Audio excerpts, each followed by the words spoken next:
Class 12 chapter 10 तरंग प्रकाश की wave optics. इसमें बहुत इम्पोर्टेंट टॉपिक है हाइगेंस के द्वितीयक तरंगिकाओं के सिद्धांत द्वारा अपवर्तन की व्याख्या। अपवर्तन प्रकाश एक माध्यम से दूसरे माध्यम में जब प्रवेश करता है तो अपने मार्ग से मुड़ जाता है। इस घटना को अपवर्तन कहते हैं। मुड़ने का कारण है दूसरे माध्यम में प्रकाश की चाल का बदलना। तो इस हेडिंग में हमको प्रकाश के अपवर्तन के नियमों को सिद्ध करना है। प्रकाश के अपवर्तन के दो नियम हैं, दोनों को ही हम यहाँ सिद्ध करेंगे। तो सबसे पहले इसमें थ्योरी भी लिखी जाती है कि जब कोई समतल तरंगाग्र किसी पारदर्शी पृष्ठ पर तिरछा आपतित होता है तो उसका एक सिरा पृष्ठ के बिंदु को स्पर्श करता है। मैं चित्र के माध्यम से बताना चाह रहा हूं। इधर से ये प्रकाश की तरंगें आ रही हैं, किरणें आ रही हैं। इस बाउंड्री से ऊपर का माध्यम 1 और इससे नीचे का माध्यम 2। ऊपर मान लीजिए वायु है, इसके नीचे जल है। तो इस माध्यम का अपवर्तनांक n1, नीचे के माध्यम का अपवर्तनांक n2, ऊपर के माध्यम में प्रकाश की चाल v1। प्रकाश जब वायु से जल में जाएगा तो उसकी चाल घटेगी। चाल घटेगी तो अपने मार्ग से मुड़ेगा। तो इस डायरेक्शन में जा रहा है तो ये इस दिशा में चला जाएगा। उससे पहले इन तरंगों के लंबवत तरंगाग्र होगा जिसे हमने माना AB। तरंगाग्र वह पृष्ठ होता है जिस पर सभी कण समान कला में कंपन करते हैं। तो माना कोई समतल तरंगाग्र आ रहा है और उसकी चाल v1 है। ये पृष्ठ के बिंदु A को स्पर्श करता है। सर्वप्रथम ये यहाँ A बिंदु को टच करेगा। तो according to Huygens second wavelet theory, Huygens के द्वितीयक तरंगिकाओं के सिद्धांत द्वारा इस बिंदु से एक नई तरंग चलने लगेगी दूसरे माध्यम में। तो यहाँ से एक नई तरंग चलने लगी जिसे कहेंगे द्वितीयक तरंगिका। जैसे हम टॉर्च जलाएं, सामने कांच का गिलास है, उसमें जल भरा है, तो प्रकाश जब वायु से कांच में जल में जाएगा तो वो जल में जो तरंग होगी वो द्वितीयक तरंगिका होगी। यहाँ पर ये बिंदु A है, ये बिंदु B है। B बिंदु को यहाँ तक पहुँचने में अगर T टाइम लगता है तो ये B बिंदु यहाँ से जब यहाँ पहुँचेगा तो इस बिंदु से भी द्वितीयक तरंगिका दूसरे माध्यम में चलने लगेगी। नीचे के माध्यम में प्रकाश की चाल हमने v2 लिखी। इसके यहाँ से यहाँ तक पहुँचने का टाइम t और ये किस बिंदु पे पहुँचेगा, यहाँ का बिंदु हमने लिखा b'।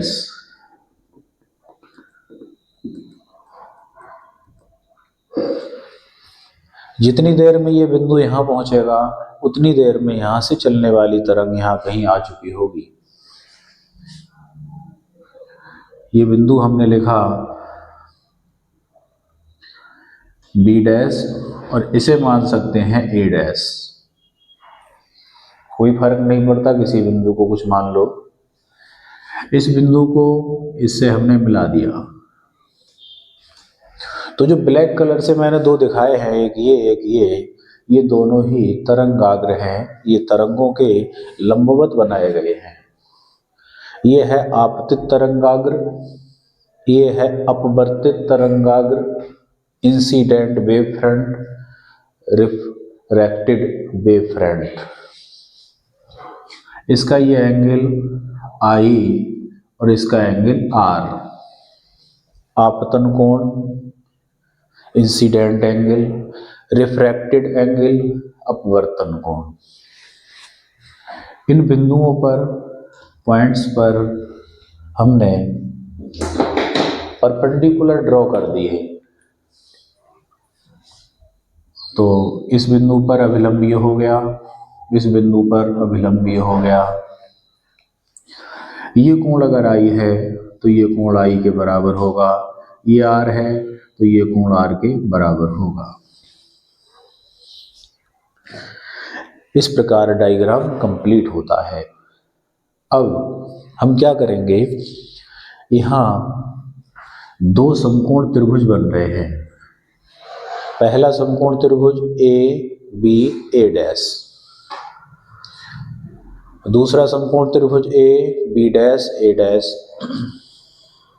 इसमें हमने दो डिस्टेंस पहले लिख लें। बी से यहाँ तक की डिस्टेंस होगी बी ए डैश, दूरी, दूरी बराबर होता है चाल गुणा समय। चाल क्या है, b1 समय t। ऐसे हमने ये दूरी लिखी a से b तक, ए बी डैश, यहाँ से यहाँ तक की दूरी ए बी डैश, दूरी बराबर चाल गुणा समय। अब हम साइन थीटा का फॉर्मूला दोनों समकोण त्रिभुजों में अलग अलग लगाएंगे। समकोण त्रिभुज ए बी ए डैश में साइन आई इक्वल टू लंब अपॉन कर्ण, परपेंडिकुलर अपॉन हाइपोटेनियस। लंब, त्रिभुज कैसा भी बना हुआ हो, टेढ़ा मेढ़ा तिरछा, उसमें जो एंगल होता है उसके सामने की भुजा लंब होती है। ये लंब है और इसके सामने का ये कर्ण है। ये लंब और ये कर्ण, तो लंब क्या है बी ए डैश, कर्ण है ए डैश।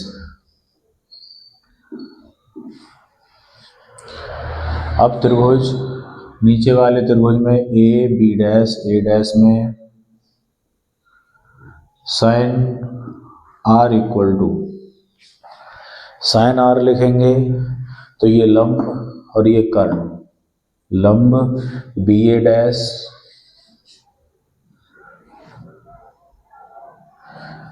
ये लंब हो जाएगा ए बी डैश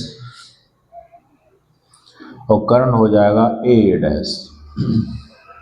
एक बार इस पूरे को रिपीट करते हैं। सबसे पहले हमने ये डिस्टेंस लिखी यहाँ से यहाँ तक बी ए डैश, दूरी बराबर चाल गुणा समय b1 इंटू टी। फिर हमने ये डिस्टेंस लिखी ए बी डैश, दूरी बराबर चाल गुणा समय, यहाँ की चाल है v2। इस ऊपर वाले त्रिभुज में साइन का फॉर्मूला लगाया, साइन आई बराबर लंब अपॉन कर्ण, B A dash upon A dash. इस त्रिभुज में साइन का फॉर्मूला लिखा, साइन आर इक्वल टू लंब अपॉन कर्ण, लंब ए बी डैश अपॉन कर्ण ए डैश। इतना लिखने के बाद अब हम साइन आई और साइन आर दोनों को डिवाइड करेंगे। इस माध्यम का अपवर्तनांक n1, इसका n2। साइन आई और साइन आर को करेंगे डिवाइड, तो sine I upon sine R equal to, sine I की value B A dash upon A dash, sine I की value B A dash upon A dash, sine R की value A B dash upon A dash. इसमें upon का A dash cut जाएगा। ऊपर हमारे पास ये दो राशियां बचती हैं, इनकी वैल्यू यहाँ से लगाएंगे।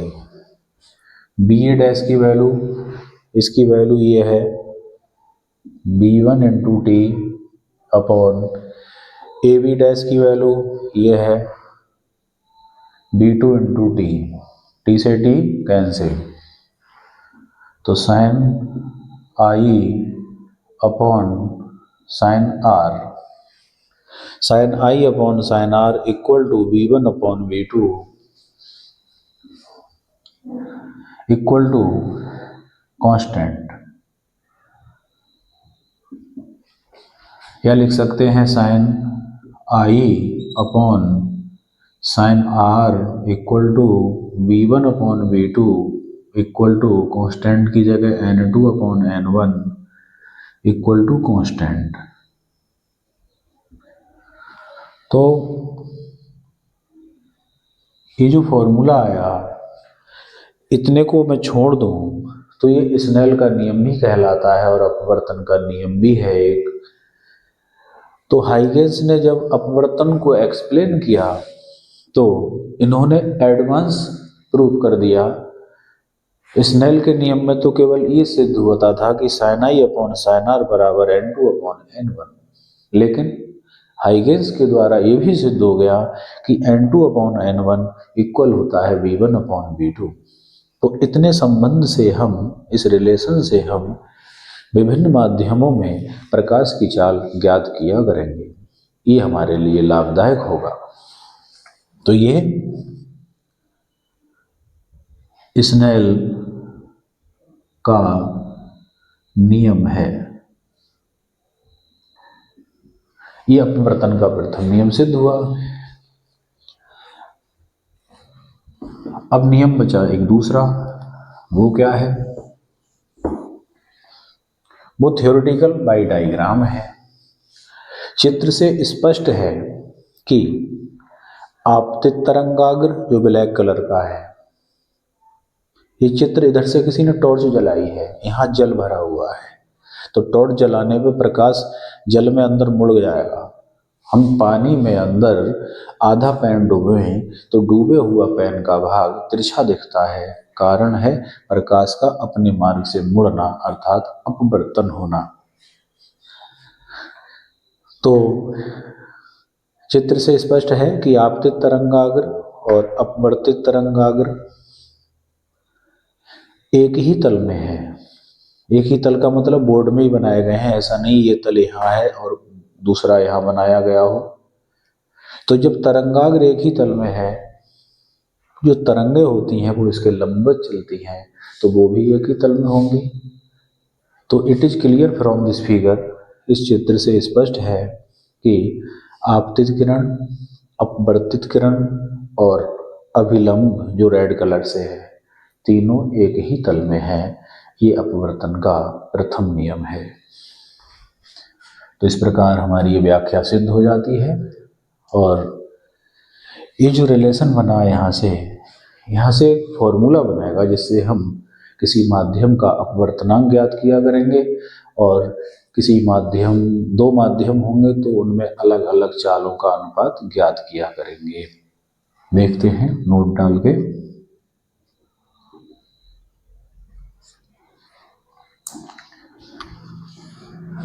पहले हम इसके द्वितीय नियम को लिख दें। चित्र से स्पष्ट है कि आपतित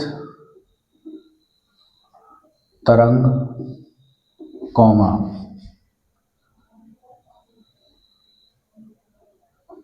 अपवर्तित तरंग और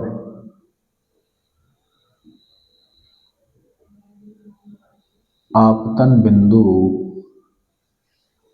पर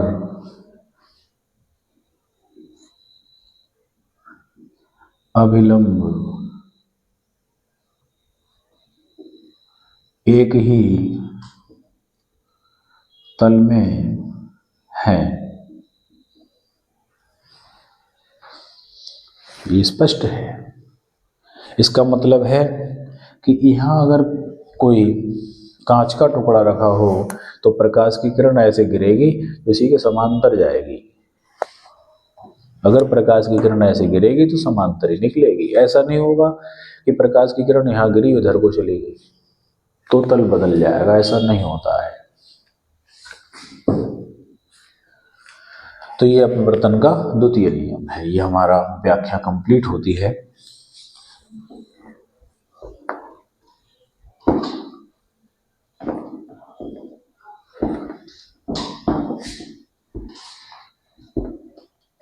इस संबंध का यूज कैसे होगा, किस प्रकार होगा, उसे थोड़ा देख लें।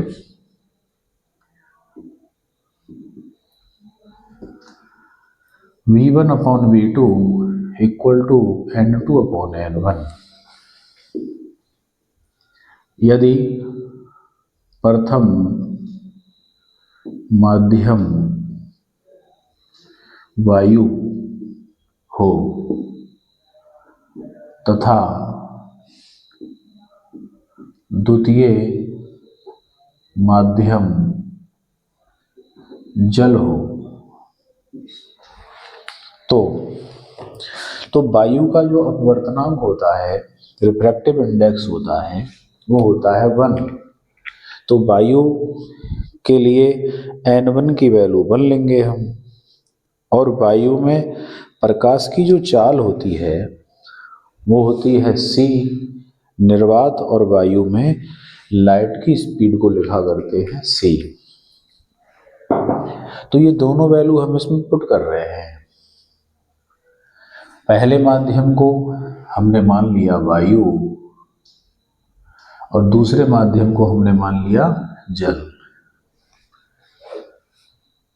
तो पहले माध्यम का अपवर्तनांक 1 वायु के लिए, पहले माध्यम में चाल c वायु के लिए। तो जब एक एक मान 1 और c हो गया तो फिर जो दूसरे मान बचे उसमें 2 लगाने की आवश्यकता नहीं है। N2 की जगह हम लिखेंगे L। जल कांच कुछ भी हो सकता है। और V2 की जगह लिखेंगे V। जल में प्रकाश की चाल। ये वैल्यू इसमें रखने पर तो V1 की जगह आएगा C, V2 की जगह आएगा V, N2 की जगह N और N1 का मान 1 या N बराबर C अपॉन V। जहाँ N क्या है? माध्यम का अपवर्तनांक, जल का अपवर्तनांक। किसके सापेक्ष? वायु के, क्योंकि वायु भी है। तो इस सूत्र पर हमारे न्यूमेरिकल क्वेश्चन होंगे एक्सरसाइज में।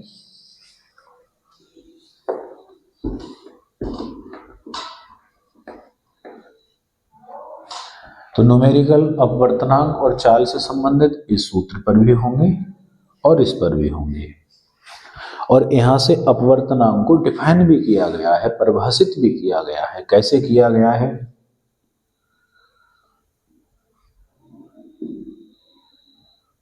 अपवर्तनांक की इंग्लिश होती है रिफ्रैक्टिव इंडेक्स।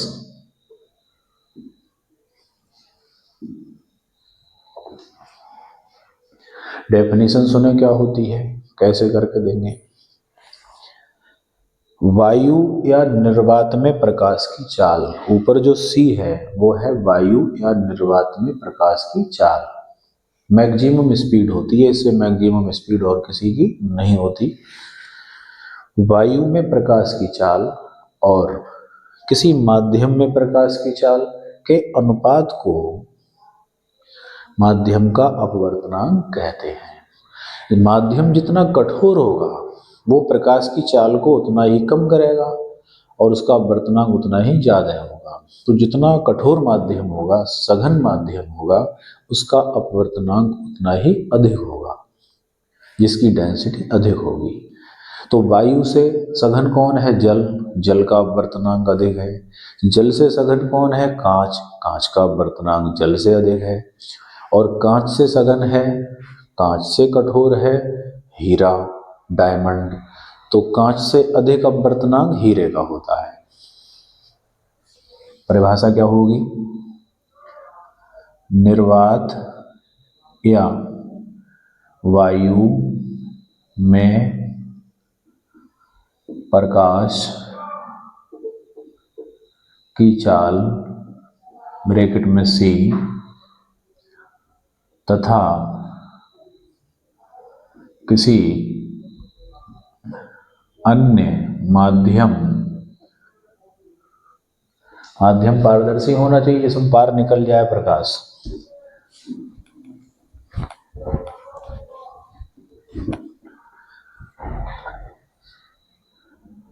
जैसे जल में प्रकाश की चाल V के अनुपात को माध्यम का अपवर्तनांक कहते हैं।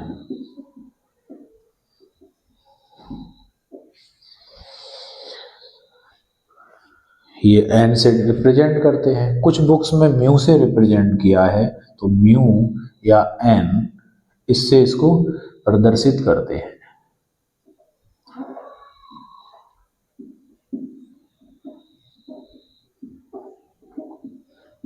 ये इसकी डेफिनेशन हो गई। किसी माध्यम का निर्वात के सापेक्ष अपवर्तनांक जो होगा उसे हम निरपेक्ष अपवर्तनांक कहेंगे। उसके अतिरिक्त अगर किसी माध्यम के सापेक्ष है तो फिर उसी के सापेक्ष कहलाएगा। तो निर्वात में खड़े होकर अगर किसी का हम अपवर्तनांक ज्ञात करते हैं तो वो फिर निरपेक्ष अपवर्तनांक कहलाएगा, उसी का अपवर्तनांक कहलाएगा, किसी के रिस्पेक्ट में नहीं होगा।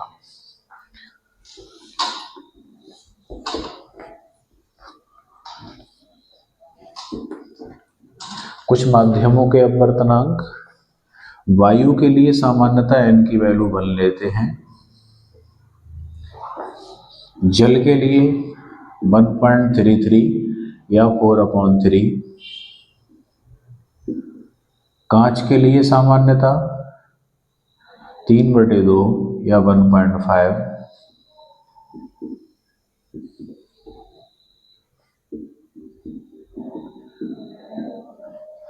इसे लिखने का तरीका होगा ANG, ANW, ANG। एयर के रिस्पेक्ट में वाटर का अपवर्तनांक, एयर के रिस्पेक्ट में ग्लास का अपवर्तनांक, और हीरे का होता है AND 2.25। ये हीरे का अपवर्तनांक है। तो हमने देखा सबसे अधिक जो अपवर्तनांक हीरे का है, तो प्रकाश की चाल सबसे कम हीरे में होगी।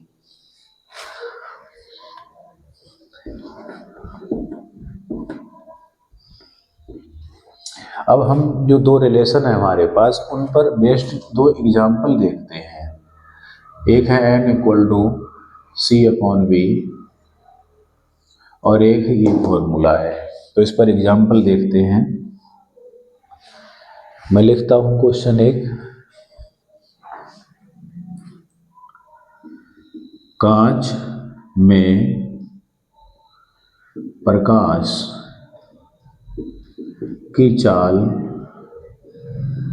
ज्ञात करो, जबकि कांच का अपवर्तनांक दिया है 3/2। ये क्वेश्चन है। तो कांच में प्रकाश की चाल वायु और निर्वात के अलावा किसी अन्य माध्यम में चाल होगी तो हम B से लिखेंगे। तो हमें B निकालना है, n ये दिया है, तो हम क्या करेंगे, सूत्र लगाया n=C/V और हमें इस क्वेश्चन में निकालना है B। तो हम B को क्रॉस मल्टीप्लाई से इधर ले आएंगे, n को नीचे भेज देंगे, या यही वैल्यू लगाए तो यहाँ लगा दें, n की जगह लगा देंगे 3/2 = सी का मान 3 गुणा 10 की पावर 8 मीटर पर सेकंड। v की वैल्यू निकालना है। n की जगह n का मान, c की जगह c की कांस्टेंट वैल्यू होती है ये मीटर पर सेकंड लगा दी, अपॉन b। 3 से 3 कटेगा तो यहाँ 1 आएगा, यहाँ भी 1 आएगा। v निकालना है तो v आ रहा है दूसरे साइड में, तो क्रॉस मल्टीप्लाई से इधर लाएंगे तो v इधर आया, ये इधर b की मल्टीप्लाई 1 से हुई, 2 की मल्टीप्लाई 1 से हुई,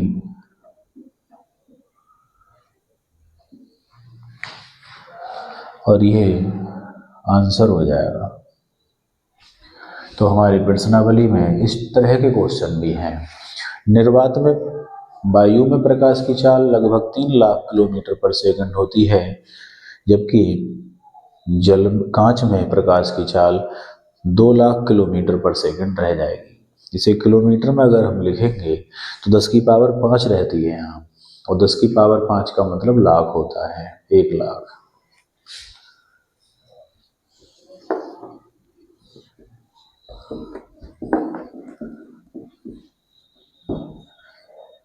एक एग्जाम्पल इसका यूज करके देखते हैं।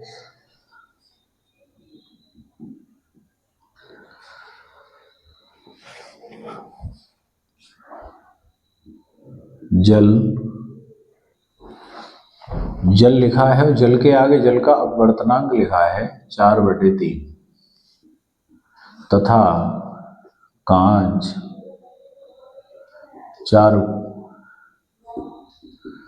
3/2 में प्रकाश की चालों का अनुपात बताओ। ये तो हमें पता है कि प्रकाश की चाल इसमें कम होगी, लेकिन दोनों में किस अनुपात में होगी ये पूछा गया है। तो हम क्या करेंगे, क्वेश्चन में पहले जल का नाम आया है, तो ये अपवर्तनांक तो हमारा हो गया n1, दूसरे नंबर पे ये आया तो ये हो गया n2। तो चालों का अनुपात निकालना है v1/v2 बराबर n2/n1। n2 की वैल्यू 3/2, n1 की वैल्यू 4/3, 2 आ जाएंगे नीचे और 3 पहुंच जाएंगे ऊपर, तो 3 गुणा 3 अपॉन 2 नीचे आ गए तो 4 गुणा 2, ये 3 ऊपर आ जाएंगे और ये 2 नीचे आ जाएंगे, तो ये हो गया 9/8 v1/v2।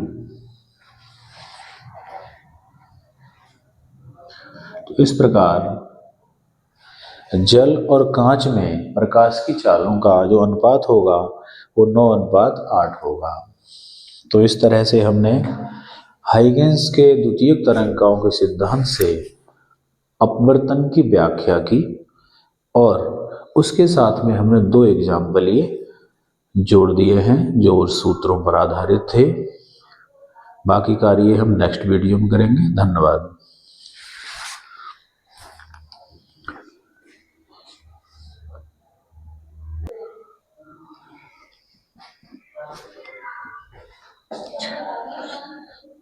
अब एनसीईआरटी की एक्सरसाइज करते हैं और प्रॉब्लम नंबर 1 से शुरू करने जा रहे हैं।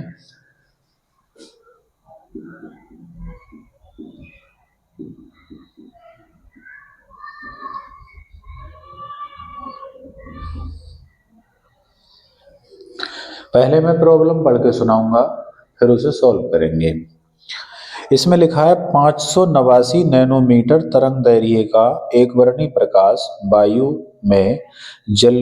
वायु से जल की सतह पर आपतित होता है, तो ज्ञात करो परावर्तित प्रकाश की तरंग दैर्घ्य, आवृत्ति और चाल। अच्छे से बताने के लिए एक मैंने डायग्राम बनाया। डायग्राम ड्रॉ किया, यह जल है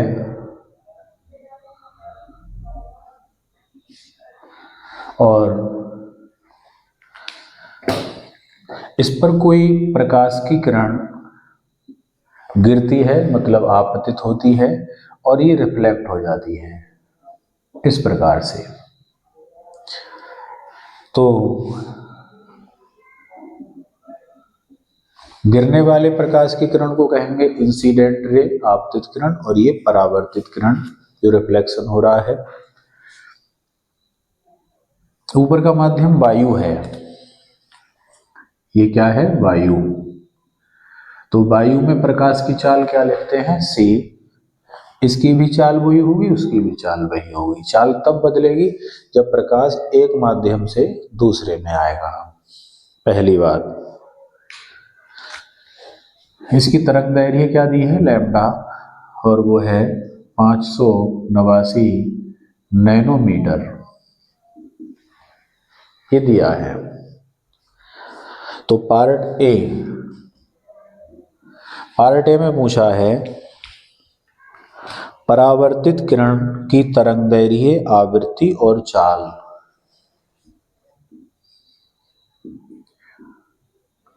परावर्तित किरण, ये वाली है परावर्तित किरण।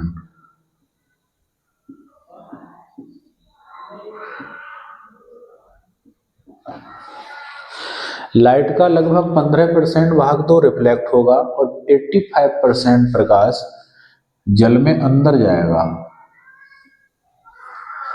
ये अंदर वाली किरण कहलाएगी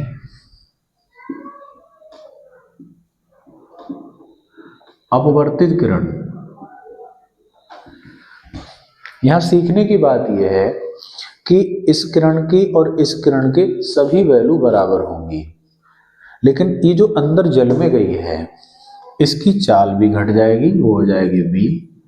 इसकी तरंग दैर्घ्य भी घट जाएगी, वो हो जाएगी लैम्डा डैश। फ्रीक्वेंसी वही रहेगी, आवृत्ति वही रहेगी। तो फिलहाल हमें इस किरण के मान निकालने हैं, तो जो लैम्डा इसका होगा वही लैम्डा इसका होगा। तो पहले निकालना है तरंग दैर्घ्य,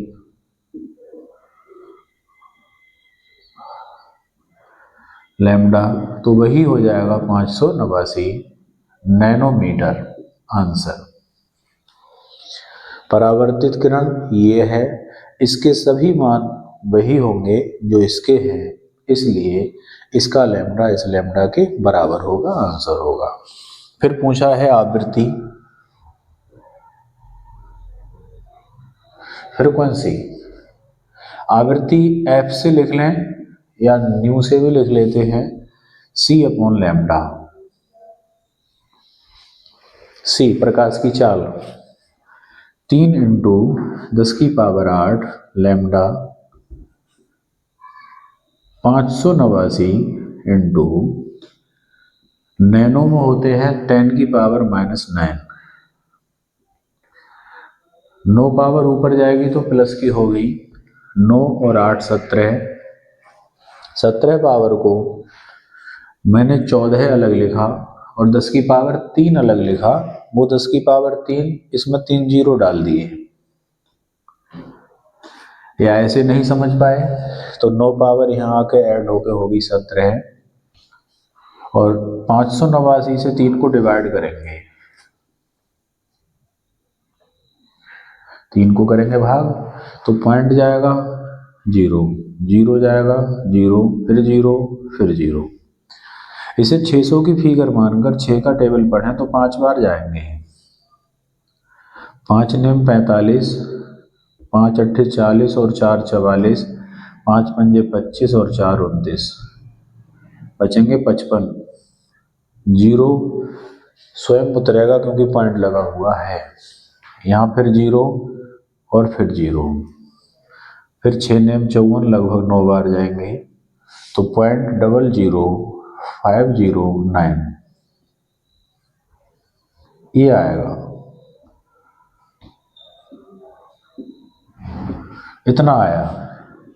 कोटिमान का रूल कहता है कि अगर 10 की पावर में हम संख्या लिख रहे हैं तो ये पॉइंट एक अशून्य अंक के बाद होना चाहिए, इस पॉइंट को 5 के बाद होना चाहिए। तो ये 5 के बाद जब लगाएंगे तो कितने डिजिट कूदेगा, 1 2 3, तो 3 पावर माइनस हो जाएगी, इसमें 14 रह जाएगी। ये हो जाएगी आवृत्ति और इसका मात्रक होता है हर्ट्ज।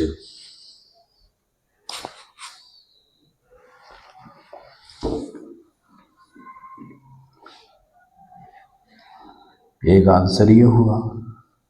तीसरी चीज पूछी है इन्होंने चाल, तो चाल तो इसकी वही होगी c 3 × 10 की पावर 8 मीटर पर सेकेंड। पार्ट ए में पूछा था परावर्तित किरण की तरंगदैर्घ्य, आवृत्ति और चाल। ये है परावर्तित किरण, इसके सभी मान वही होंगे जो इसके हैं, तो हमने ये निकाल दिए। पार्ट बी,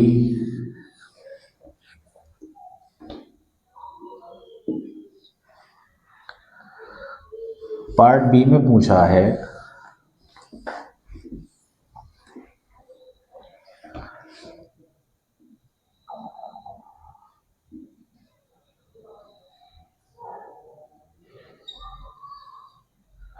अपवर्तित किरण के लिए। अपवर्तित किरण की ये तीनों ही राशियां पूछी हैं। नंबर 1 तरंगदैर्घ्य और आवृत्ति तथा चाल, ये पूछ रखी है। तो पेपर में बोर्ड में एक ऑब्जेक्टिव आता है कि प्रकाश एक माध्यम से दूसरे माध्यम में अगर जाता है तो उसका कौन सा लक्षण नहीं बदलता है, तो आंसर हमारा होता है आवृत्ति।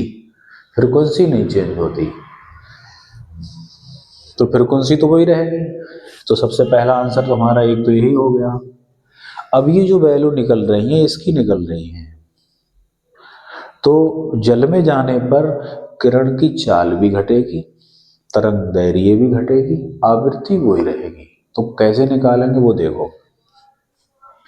फ्रीक्वेंसी तो यही हो गई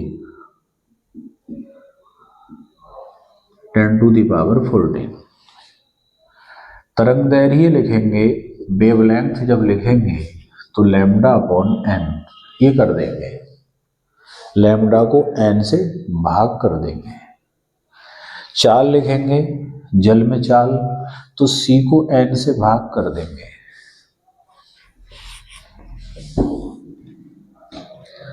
इस प्रकार हम जल में तरंगदैर्घ्य और चाल निकाला करते हैं। लैम्ब्डा है 589 अपॉन n की वैल्यू, जल का अपवर्तनांक दिया है 1.33, ये नैनोमीटर में है, उसी यूनिट में आंसर आ जाएगा। पॉइंट हटाए तो यहाँ 2 जीरो बढ़ेंगे, 133 से इसे भाग करेंगे,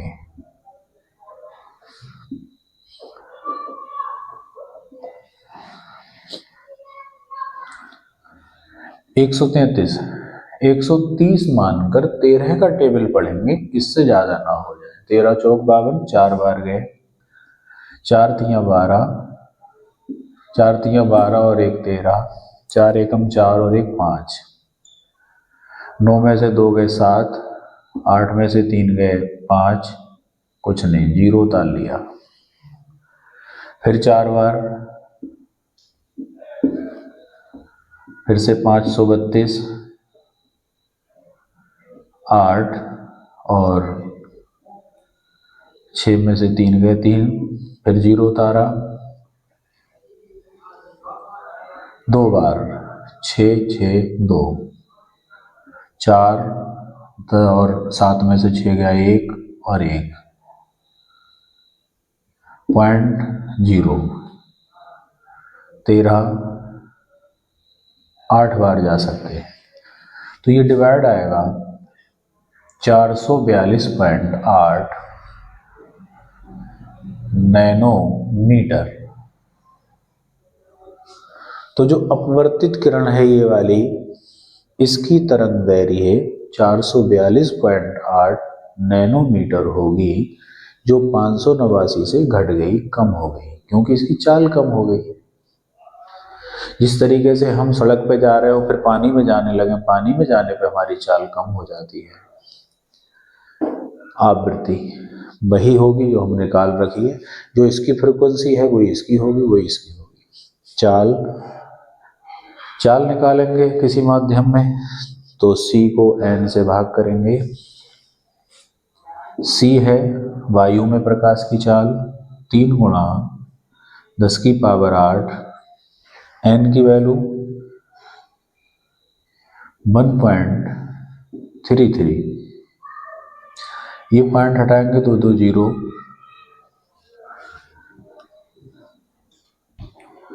3 इंटू 1.33, पॉइंट हटाएंगे 2 जीरो, 133 से 300 को भाग करेंगे,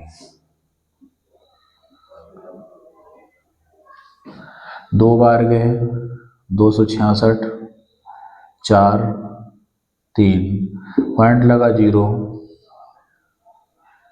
2 बार 266, तो भाग आएगा 2.2 10⁸ मीटर पर सेकेंड।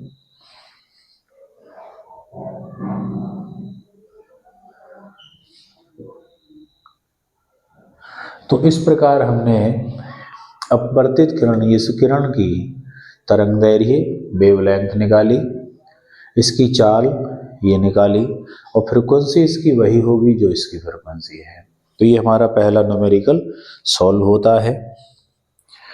एक क्वेश्चन इसमें दूसरा है, प्रॉब्लम नंबर 2।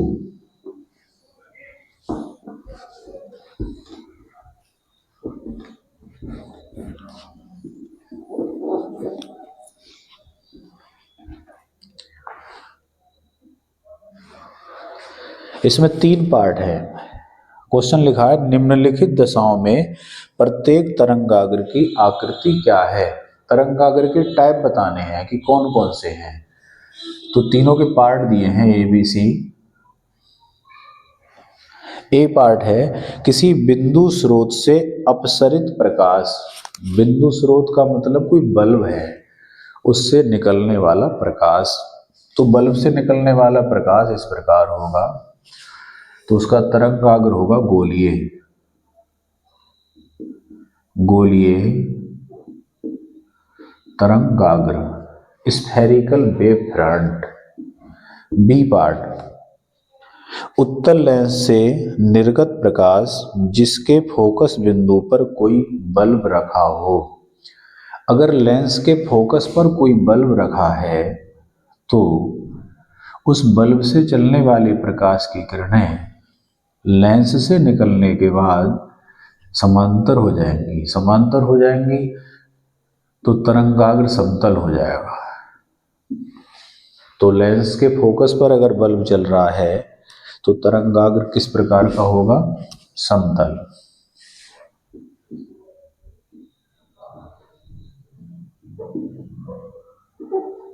थर्ड, दूर किसी तारे से आने वाले प्रकाश का पृथ्वी पर तरंगाग्र। तो दूर से जब आएगा तो दूर के लिए अभी अभी बताया समांतर किरणें जा रही थी, समतल तरंगाग्र।